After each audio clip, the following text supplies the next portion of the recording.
একটা খুনি চক্র কাজ করেছে। আমরা ইনকিলাব মঞ্চ এবং তার পরিবারের পক্ষ থেকে আপনাদেরকে জানিয়ে দিতে চাই, খুনের পরিকল্পনাকারী, খুনের সহায়তাকারী এবং পুরো খুনি চক্রকে বিচারের আওতায় নিয়ে আসতে হবে এবং আগামী 24 ঘন্টার মধ্যে স্বরাষ্ট্র উপদেষ্টা এবং সহকারী উপদেষ্টা খোদাবক্স তাদেরকে জনতার সম্মুখে এসে তারা এই খুনের ব্যাপারে গত এক সপ্তাহ ধরে কি পদক্ষেপ নিয়েছে তা জনসম্মুখে জানাতে হবে। যদি তারা জানাতে না পারে তাহলে তাদেরকে পদত্যাগের জন্য প্রস্তুত থাকতে হবে। আমরা ইনকিলাব মঞ্চ কোনোভাবেই শরীফ ওসমান হাদির রক্তকে বৃথা যেতে দেব না। আমরা ঘোষণা করতে চাই, শরীফ ওসমান হাদির রক্তের মধ্য দিয়ে বাংলাদেশ ইনসাফ কায়েম হবে। আপনাদেরকে তিনি বারংবার বলেছেন, বাংলাদেশের স্বাধীনতা সার্বভৌমত্ব রক্ষা এবং ইনসাফের লড়াইয়ের জন্য আমাদেরকে যদি জীবন দিয়ে দিতে হয় আমরা জীবন দিয়ে দেব, তবু ইনসাফের লড়াই ছাড়বো না।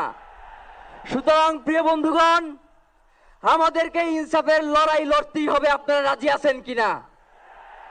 এবং সেই সাথে আমরা আরো বলতে চাই, সিভিল মিলিটারি ইন্টেলিজেন্সের মধ্যে ঘাপটি মেরে বসে থাকা আওয়ামী দোসরদেরকে চিহ্নিত করে গ্রেফতার করতে হবে।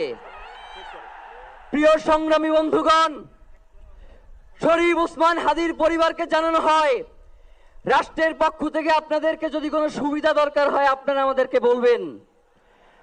আমরা শরীফ ওসমান হাদির পরিবার থেকে রাষ্ট্রকে জানাতে চাই, যদি এই রাষ্ট্রকে রক্ষা করতে শরীফ ওসমান হাদির পরিবারের 5 সদস্য তার ভাই এবং বোনদের যদি রক্ত লাগে তারা দেওয়ার জন্য প্রস্তুত রয়েছে, তবুও এই খুনিদেরকে চিহ্নিত করে বিচারের মুখোমুখি করতে হবে। আমরা আপনাদেরকে আরেকটা ঘোষণা দিয়ে আজকের বক্তব্য শেষ করতে চাই।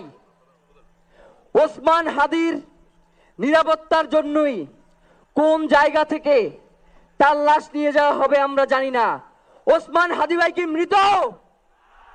তিনি আমাদের লক্ষ কোটি তরুণের মধ্যে জীবিত রয়ে যাবেন ইনশাআল্লাহ।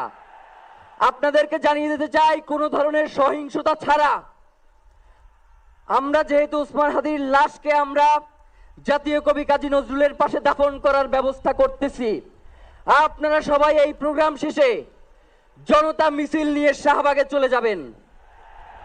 আমরা ওখানে গিয়ে আপনাদের সাথে দাফনের পরে কথা বলবো।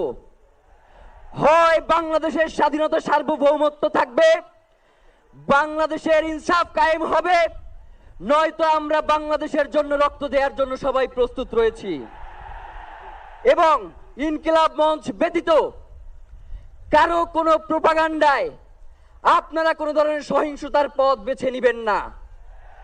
আমরা ইনকিলাব মঞ্চের পক্ষ থেকে আপনাদেরকে জানাবো কখন কি ব্যবস্থা গ্রহণ করতে হবে।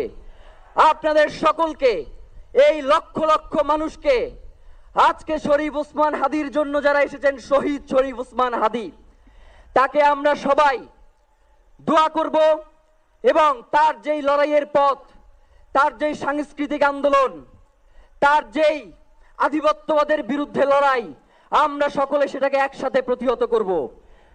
বাংলাদেশ জিন্দাবাদ, ইনকিলাব জিন্দাবাদ, নারায়ে তাকবীর, নারায়ে তাকবীর, দিল্লি না ঢাকা,